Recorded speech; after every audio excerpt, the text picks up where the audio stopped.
Dmitry, thank you so much for being here, man.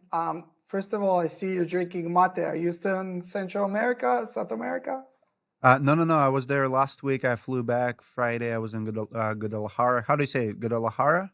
Guadalajara, yeah, Yep. yeah, So yeah. I was there. I love the city. It was absolutely amazing. Loved traveling to South America and came back Friday. So I'm back home now. That's awesome. And you're based where in Texas? No, Minneapolis, all the way up north, one of the colder states on the border of Canada. Canada is like 6, 7 hours from here. Yeah, yeah. I've been to Minneapolis actually. I've done a road trip for all 50 states. So part of that was being in Minneapolis was really cool. Was really cool experiment, and there's a very beautiful museum over there. So that was a nice experiment. Awesome. How long did it take you to visit all So 50 states? 22 months, man. Yeah, Wow, that's a I long did time. most of it with an RV. Yeah, and it was a life-changing journey. That's a whole story in itself. I'll tell you that. Okay, I want to hear it one day. For sure, man, for sure. But I'm guessing most of my listeners and people here watching and listening to this podcast are more interested about your story, how you came to be one of the leaders in the roofing industry, obviously one of the key influencers on YouTube and social media.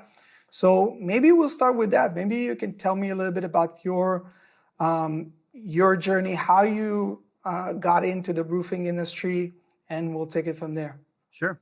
So I came to the United States in 2005 from Russia at the age of 22. Did not speak any English at the age of 21. So in 1 year, picking enough English to pass the interview, moved to United States, got married here. Fast forward, I have 5 kids, but early on, construction jobs was the easiest jobs to get. Actually, first 6 months I work at a store, deli department, $6 an hour, and then I become siding installer, $10 an hour.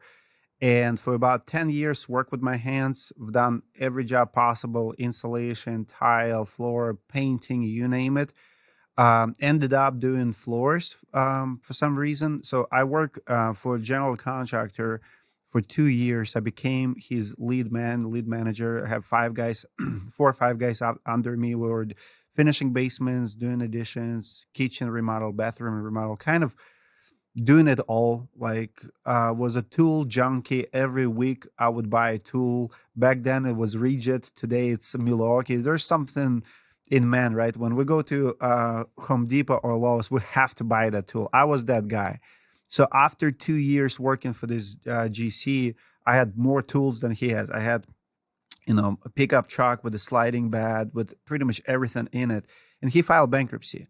Came home to my wife and I said, I will never work for anyone else. And I never did. I opened a flooring company because I learned early on that you have to specialize. When I was working for GC, we were doing a lot of random stuff. Like I would install siding, I would install a roof, but if project was big enough for us, we would hire subs. So I've seen these flooring guys coming in. We could install floors, but they were like in and out super fast. So I was counting money and I was thinking about their business model.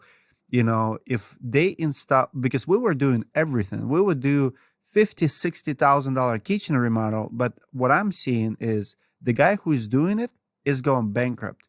Last 5 projects we've done was $150,000 floor addition. So we removed the roof and added floor, right? I mean, sounds like a lot of money. And that's what a lot of contractors don't understand.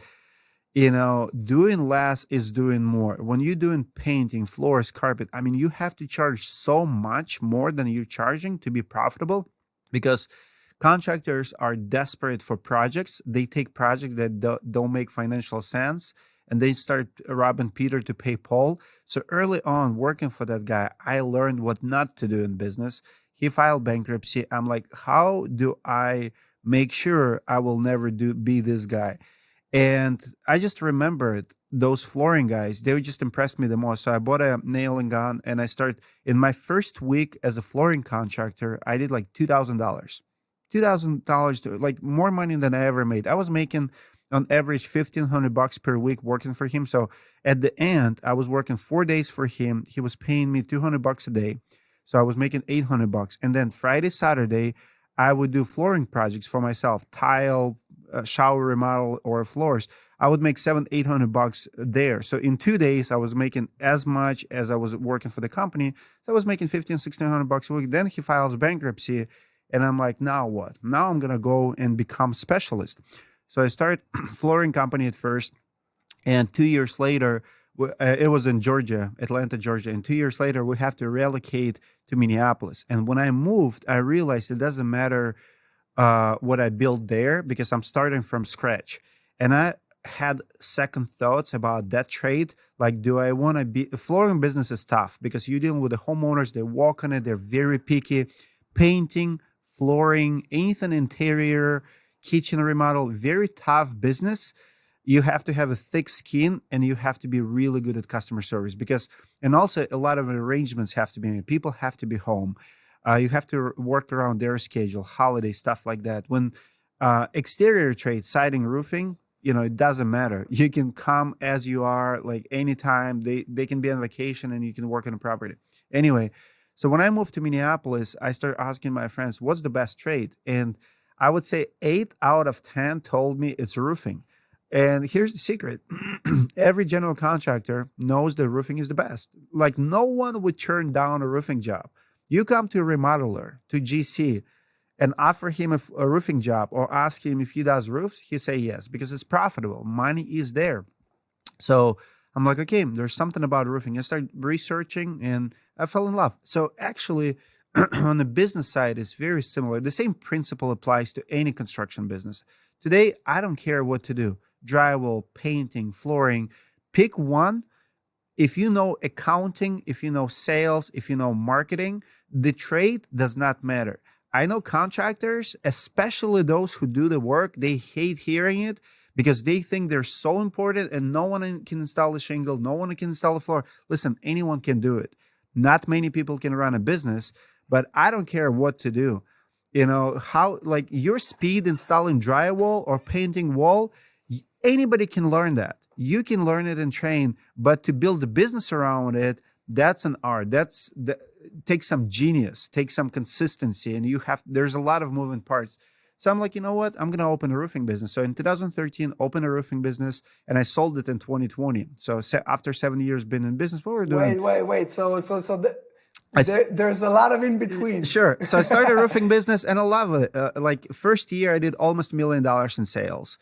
And I fell in love. How did you get those clients? Early on, it was Angels List. So I threw my name on the internet. I signed up with every platform. Thumbtack came in 2015.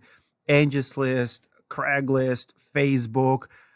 Started YouTube channel to get clients because I did not have money. So my first YouTube channel was Storm Group Roofing. So I started reviewing products, started doing videos for consumers. I remember my first kind of viral video, for me that were viral, is who makes the best siding, best and worst siding guide. And it was James Hardy versus vinyl siding versus LP Smart Side. I was siding expert. And so I shared it, and boy, oh boy, contractors went crazy. So now you just divide the contractors. So you have LP guys, you have James Hardy guys, and I did the same for asphalt shingles. Before me, no one ever compared asphalt shingles. So we have 8 brands in the United States, but no one ever compared them head to head. I'm like, how come? If you look at car industry, phone industry, there's tons of comparisons. And I'm a YouTube junkie. That's how I learn. I'm like, okay, I'm going to study it. I'm going to ask my guys. I'm going to ask my crews, my installers. I'm going to look at the roofs that failing. I'm going to measure it. So I created this pretty sophisticated system, how I'm going to rank them, Olympic system. So I weighed them. It's pretty much in each category, you can be anywhere from, so if you have 7 players, you're going to be either first or 7th, right? 1, 2, 3, 4, 5, 7. And then we're going to just measure them in 10 different categories. So in each category, each shingle would rank somewhere.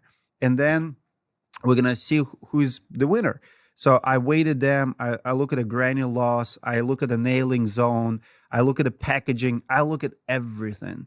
Dude, when I start making those videos, immediately I start having best friends and the worst enemies. Big corporations hated my videos. I start getting suits, cease and desist letters. Who the fuck are you to compare us? Like, you're not an expert. I'm like, I'm a user. I'm an installer. Like, I start calling out their marketing gimmicks, and people loved it. People love inside information from a professional, because that's how I sell. I'm going to tell you exactly what's going on in my industry, and people genuinely like it. So that was my Storm Group Roofing channel. Then I started, the reason I started. Wait, Dmitry, everything you say is so interesting. And obviously for you, you know the whole story. Sure. And so you just want to, Go ahead. go through everything in 2 seconds. But a Russian immigrant that by the age of 22 didn't speak a word in English decides to open up a YouTube channel and start comparing the different products. This is something that I'm trying to convince a lot of my students who are either Israelis or, coming from Spanish-speaking countries or Arabic, all immigrants in the US. And a lot of them have this fear of, oh, I have accent, my English is broken, I'm not speaking perfect English. And I'm like, guys, it doesn't matter, but I want to hear your story. Like, how was it for you? Were you nervous? Same thing. It took me 2 weeks to did my first video, and I got sued over it. It was 5 problems with this one product that my crew, my best crew, told me they're not going to install it. They're like, Dmitry, if you're going to keep selling this, we're leaving you. Like, we're done. And I'm like, show me. So they showed me pretty much 5 problems. I'm like, what the heck? Like, I did not know. And I've asked my salespeople to make the video for me. Like, I'll pay you. Like, I did not want to be on a camera. I'm not the guy. I can film you, I can edit, but I did not have enough confidence.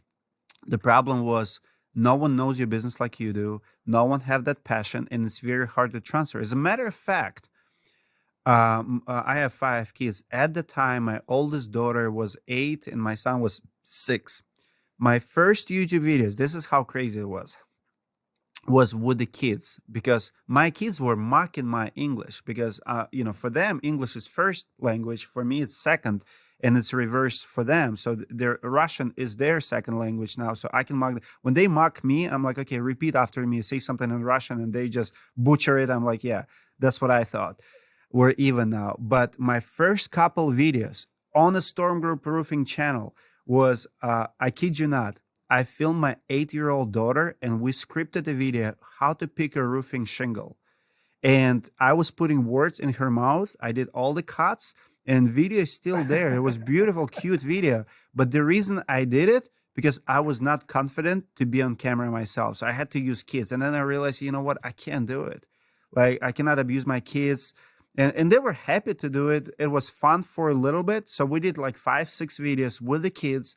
And then I decided to actually show, first videos were drone videos. So I filmed every color of the shingles that I installed. It was, GF charcoal. So I flew the roof so people can see it and start uploading it. And even those videos were popular. Back in the day, drones were brand new in 2014, 2015. So I edited them so people can see how color looks, right? Then start kids videos. And then took me 2 weeks to create my first YouTube video. Today, I can do like 5 videos a day. Actually, I did a Zoom already today. I filmed 2 YouTube videos today, which is like YouTube, like top 5 reasons. Like, I go like this. But back in the day, 2 weeks to produce 1 video, 5 problems with the product. That literally 2 weeks. And I keep editing, I would film it, cut it. No, don't like it. Come film again. That was my confidence. Listen, for those who think that they don't speak, like, especially for American friends, if you think you have a problem, listen, when your own kids are mocking you how you speak, that's such a humbling experience. But I changed my family tree. I built a business that my kids one day can have. I have a greater goal, and I document my journey. If you watch my videos from 5 years ago to now, you'll see the difference in quality, my English improved, my confidence improved, quality of picture, quality of audio, everything improved. I'm proud of it. Today, my kids thinks it's the coolest thing. Their friends come to us, to our house, like, oh, your dad is a YouTuber. For them, 70,000 subs on YouTube is like the coolest thing. And I ask them, are you okay with what I do? Yeah, we're cool. They're actually proud of me, but it's not how it started. I think they were embarrassed at first, and now I want even my own kids. But it was a journey. Of course, and I tell this also to my students and people in my program, is that your first 100 videos won't be perfect, and that's okay. But each video will be better than the last one, and it's all about what you just said, like consistency and just doing the reps and doing more and more and more. And with time, it just happens naturally, because the same way that you weren't the best roofer when you just started, it's the same thing with, online marketing or any skill. Basically, it's a skill nowadays that you as a business owner must master. Agreed. Practice makes perfect. 100%. Okay, so these like few initial videos actually generated you the first clients? I had a strategy back then. So I built my own website, and I was studying. I could not afford marketers. I could not afford TV. So I was studying the best strategies, and I learned early on that if you have a video on your website, Google likes it because Google owns YouTube. So if you have a video, what's going to happen is people will spend more time on your website. So I created this goal. I said, I want to have a video on every page. And I did. So if like roofing websites would have like roofing, siding, gutters, about us, and, you have 6 pages. So I did 6 videos. Siding, I did a siding review or siding guide. Roofing, I did a roofing review. Contact us, I did a video about us. And my website started ranking super high. My biggest competitor at the time, $50 million company, when I was looking at analytics, their average website session was 1 minute. My average website session was 3 minutes because people was watching my videos. And when you show up at someone's home and they say, oh, I feel like I'm meeting celebrity. I mean, I would have 2,000 views on a video, but people recognize you. They get to know you before you get to know them. So they feel like they've seen the video, they've heard you speak, they call you, they heard your voice. Now you're showing up. For them, it's a third interaction. They just trust you. They're like, okay, I've seen this Dmitry guy on the screen. When they call for an appointment, they've heard my voice, like, oh, Dmitry again, like, I've seen a video. And then you show up, it's easy sale. So even if you're not the cheapest, even if you're lacking something else, you already build the trust. So I was closing a lot of jobs. People were calling. I mean, I never have problems with leads ever. Even back then, first, second, third year in business, 150 leads per month. That was average. 1,600 leads per year. That was I was averaging. And then I needed to learn how to sell because my closing rate went down when I started hiring salespeople. Different problems. You'll get to them when you'll get to them. But today, that business generates probably same amount of sales with a 50% of leads we used to generate because closing rate is higher. It's well-oiled machine, reviews and everything is there. So once you build a brand, it's easier to sell. But when you're brand new, you have to earn the trust. And I feel like YouTube, social media, it's the easiest way. People don't know how good you are, how long you've been in business, but if they see the attention span is super slow, right? Let's say you have someone who's been in business for 30 years and you've been there for 3 months. Well, even in 3 months, you can generate more content than companies that have been in business for 30 years. And I tell people for years, you're only as big as you're big on the internet. And if you sound and look big on the internet, guess what? You're a bigger company. So if I've been in business for 3 years, but I have 1,200 Google reviews, and you've been in business for 40 years, but you have 500 Google reviews, guess what? I'm bigger than you. I don't care. Like, 100%. Come try it. Yeah, 100%. So, now I think that what's really special about your journey is that for a lot of people, especially that coming into my program, is that people who are trying first with all these different marketing agencies get scammed, waste a lot of time, money, and then they understand that they need to do it themselves. You went head on. First thing is like, okay, I'm going to do this. I'm going to figure this online marketing thing. Is this something that comes naturally to you, or you had to adapt to it? You study everything. If you have common sense and you read people, you learn from both mistakes and best practices. So early on, I was, following guys like myself on YouTube, like maybe from different industries, but I like to study. I like to go to conferences. I'm a student for life. So I'm a teacher by trade. So I went to college. I went to university. I love studying. So for me, I know when to hire people, but before you hire people, you want to understand what you really need to be dangerous enough. Like, for example, I don't need to be Facebook expert. I can hire a Facebook expert, but I still need to know the basics to make him accountable. I don't like when people take advantage of me. I want to know what the problem is, how to solve it. And then once you know it, you should be able to figure out either to do it in your house, hire someone on your payroll, or to hire agency. It's just a numbers game at that point. Got it. Yeah, and this is what I'm preaching all the time, is you can delegate only after you master a certain craft. That way you can actually hold them accountable, as you said.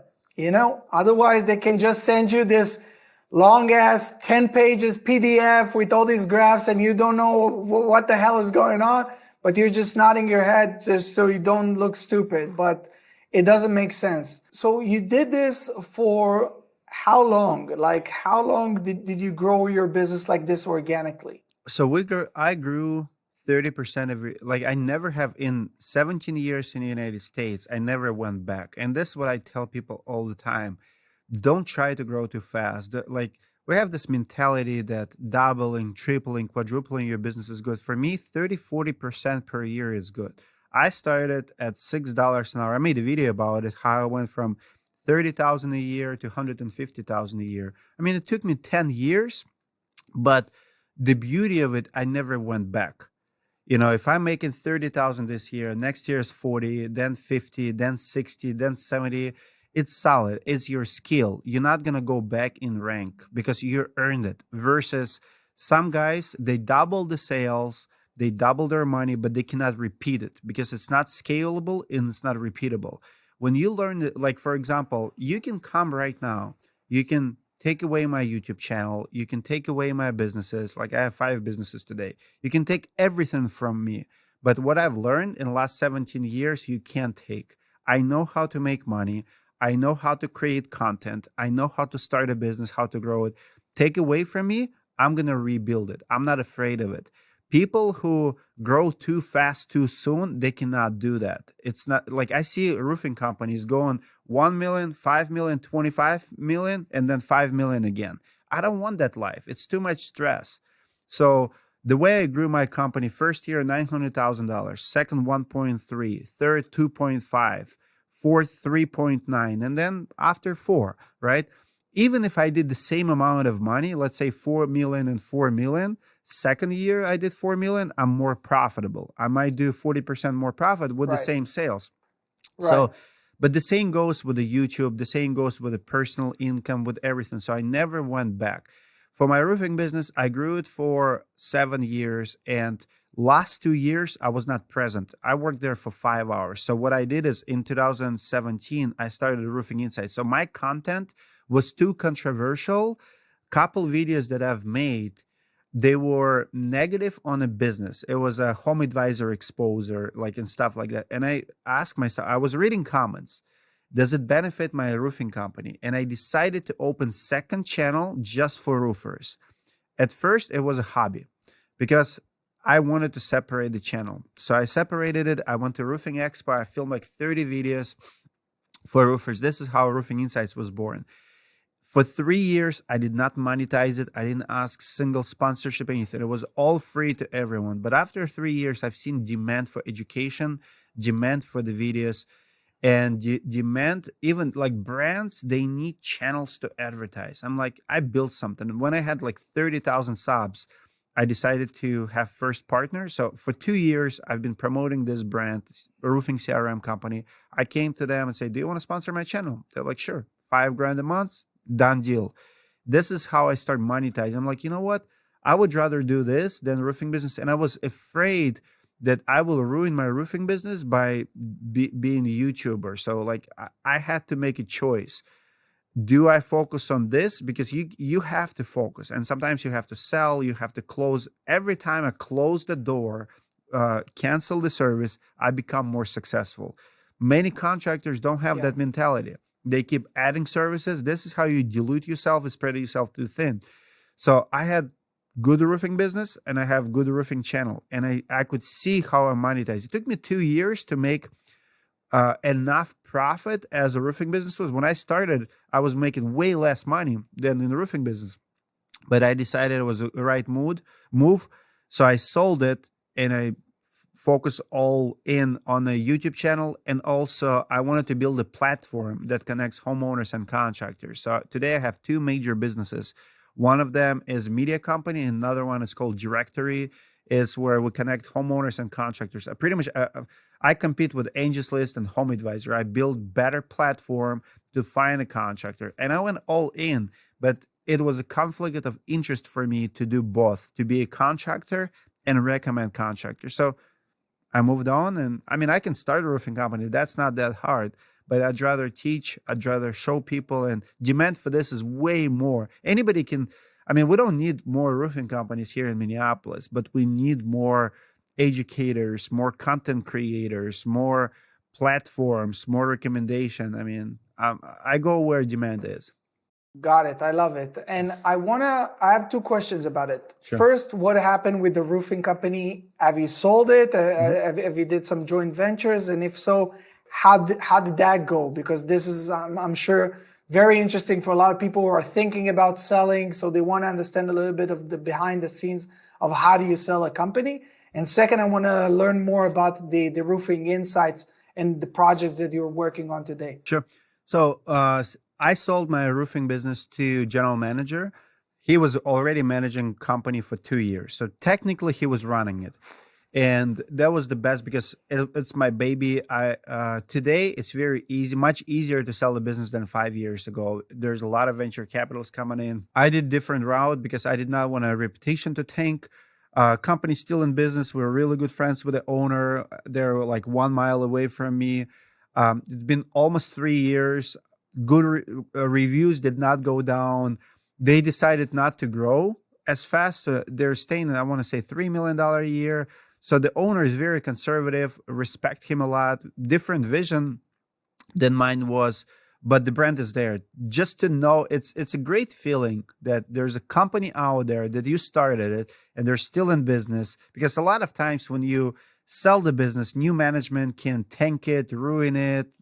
Sometimes it doesn't work. For me, it's my legacy. I cannot go and teach people roofing business if company I started failed, or filed bankruptcy or whatever. So I wanted to teach and have a success story, and I do have success stories. So that's how that goes. It was pretty much how do you call it? Owner finance. So we didn't do like one cash deal. So for 3 years, there's payments, and they're gonna go away this year. But it went great. Like I have good experience, no regrets. Everything is good there. Now, what the Roofing Insights does, so we do conferences for roofers. We do. I have online school. It's called Roofing School. Roofing-school.com is a website. I have over 400 roofers on a recurrent basis. So I teach roofers. I talk to them every week via calls and Zooms. I create content for Roofing School. I teach QuickBooks. I teach marketing. I teach pretty much everything in business. We have over 400 videos in the Roofing School. So if you start up company, it's a roadmap. I show you my QuickBooks, what I was doing. I showed you how much to charge, where to advertise, admins, you name it. So roofing school is one revenue stream. Conference, it's not a revenue stream. We'll lose money on conference, but it's something that I enjoy. I like doing big events. It doesn't matter if I make money or lose money. I build the community. We had 1,200 people coming last year. In December this year, we're going to have close to 2,000 people.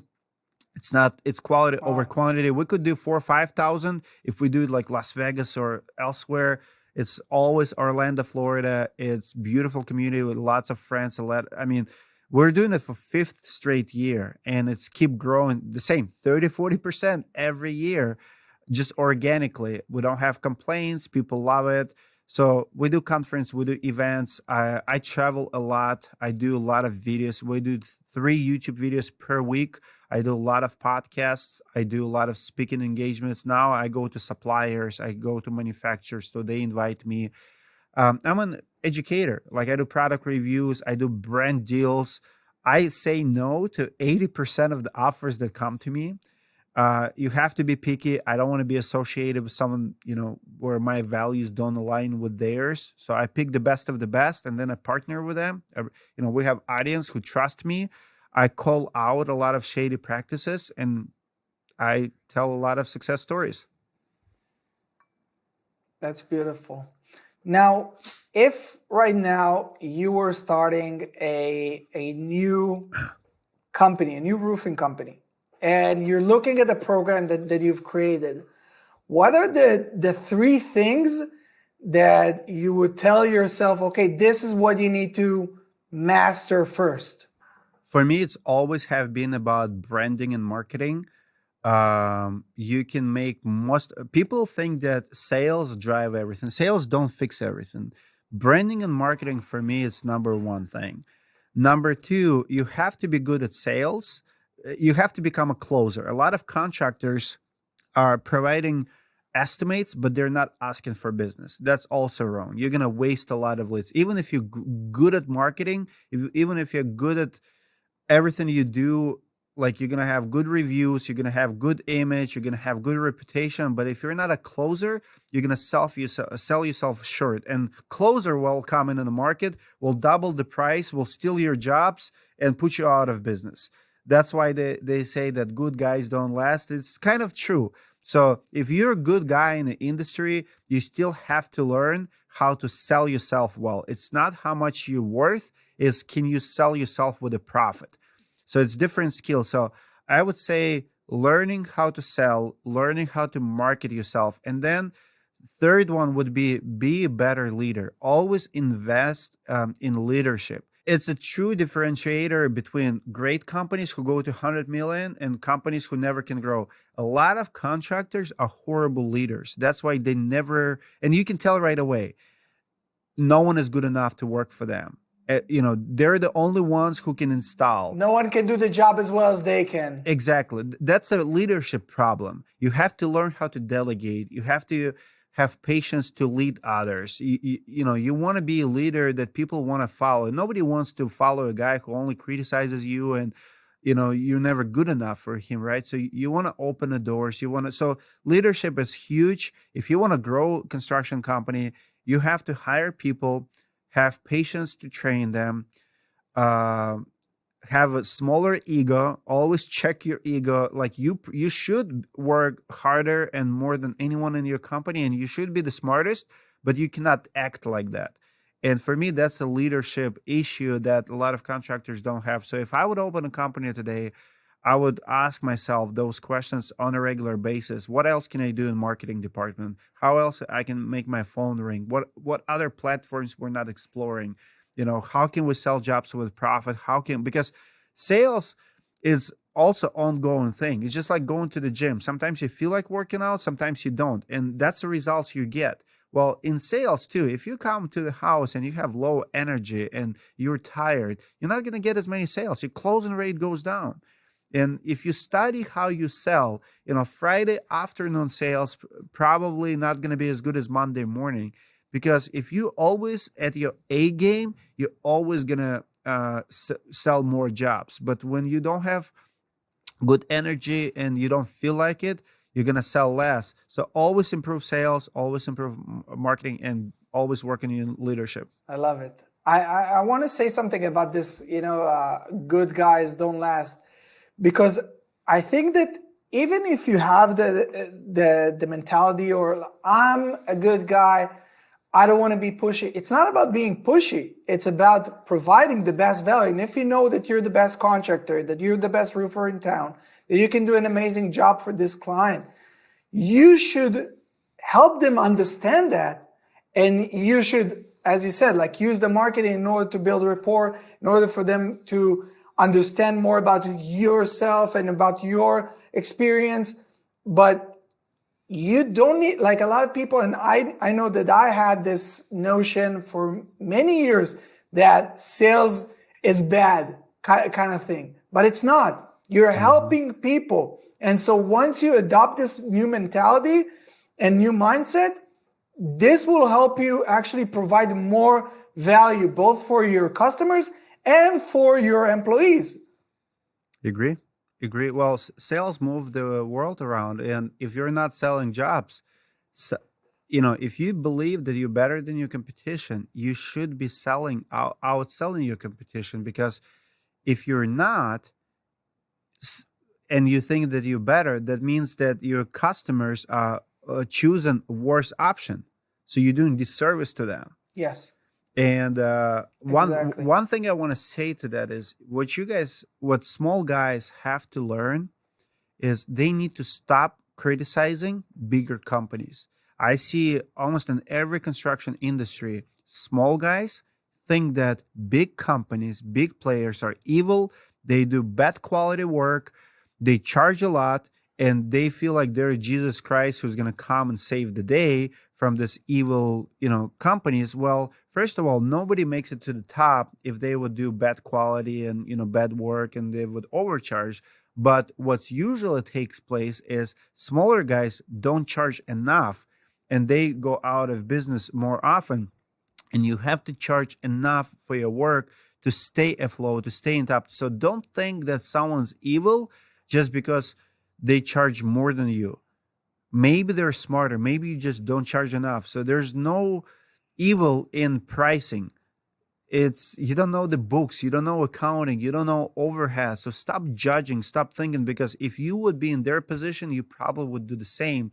But when you focus like that, and because I see in comments on my YouTube videos all the time, it's like, oh, this company is a crook and they doubled the price and I give homeowners good, yeah, how big is your company? How many employees do you have? How many lives do you change?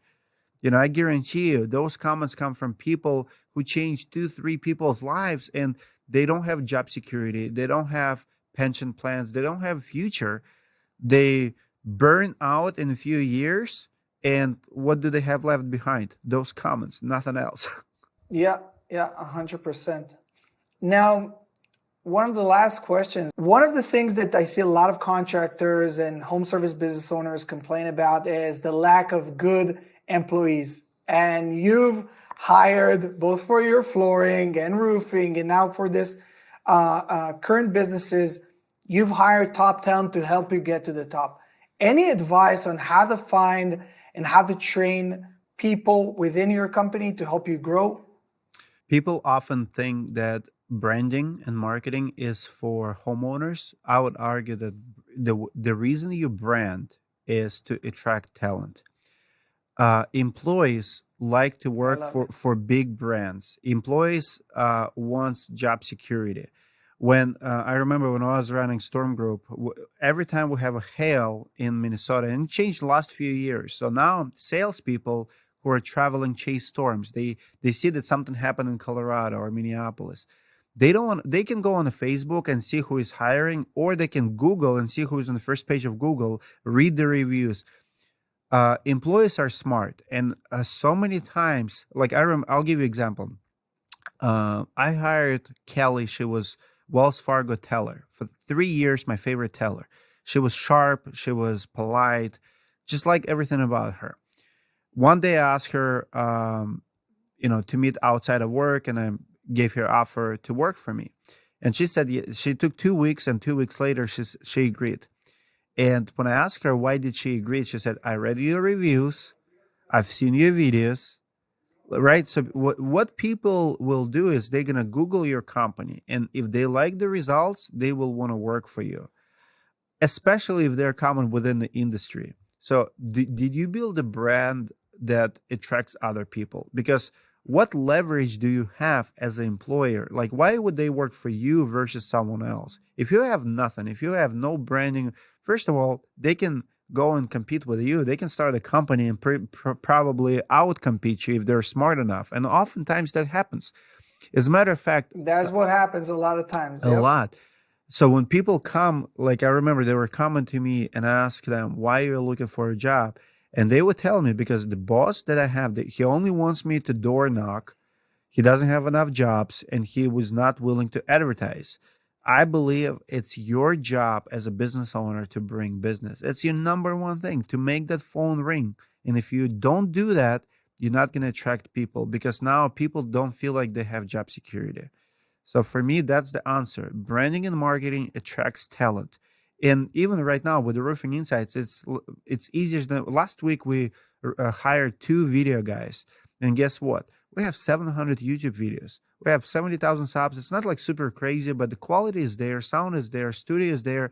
It's easier to recruit someone full time now when you have 400 students on subscriptions paying you through roofing school. So when they come, because we interview them, but they interview us, and I hear the questions they ask. So at Roofing Insights, people ask, like, how do you get paid? When you tell them that you have sponsors and you have subscription-based model, so they're not coming risking their lives to work for some YouTube channel.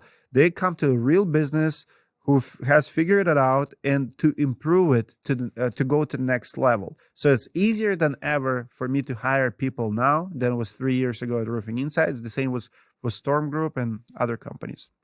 That's beautiful. That's beautiful, man. Last question. At what stage do roofing companies come to you guys? Like, is it a company in the idea stage? Is it like through like a different threshold of a revenue? I would say my niche is 0 to 5 million. That's where I shine. I mean, I have a lot of guys and a lot of friends who've done 40, 50 million. I travel, like last year, we traveled to 15 companies, and some of them are really big, like, 40, 50, $80 million companies. So we do content with the biggest players, but my niche is, and my heart goes to smaller guys. I feel like it's the hardest to start and grow to first 3 to 5 million. And then you decide, do you want to stay there or you want to grow? If you want to grow, we do have content for companies who grow. But my job is to help someone to believe in themselves, to give them tools to separate, like for employees, subcontractors who've never run a business before, to give them the basics. That's why I called it a school. There's academies and universities. I'm like, I don't want that. I'm a school teacher. I want to give you the basics. You can go to university, hire some other coaches who will take you from 5 to 10 to 20 million. We're still going to be friends. But I want to take guys who, like, a lot of my guys are immigrants, like myself. We attract people like us, values. Even if you look at the YouTube analytics, usually, like, if let's say your channel is about makeup and you're 18-year-old girl, most likely majority of your audience going to be 15 to 25-year-old girls. So majority of my audience going to be 25 to 40-year-old, guys who I attract because I have similar journey to them. So immigrants, startups, Americans, it doesn't matter. Not all of them are immigrants, but 0 to 5 million is my niche. Well, Dmitry, it was a pleasure, man. I love your journey. I love following you on social media, seeing the amazing work. And like you said, like the level of, like the quality of production now you're putting, it's raising the bar for all other service business owners, showing that there's no limit, whether it's the vlogs, whether it's the podcasts, whether it's the do-it-yourself content. It's just amazing and it's inspiring. And I think that there are a lot of people that can watch and learn and copy with their own style, because no one can do it exactly the way you do, but they can learn a lot of the techniques and adapt and put their style and personality into the videos and grow. We'll put a link to all your stuff in the comments below. Thank you again so much for coming on the podcast. Guys, if you like this podcast, if you want to see more of that, make sure to like and subscribe. Dmitry, am I doing a good job? Yeah, you're doing an amazing job. I love your setup. I like your camera. I can tell that you're a professional too, man. Awesome. Awesome. So thank you all. Thank you, Dmitry. And I'll see you guys here in the next Local Service Mastery podcast. Peace, guys.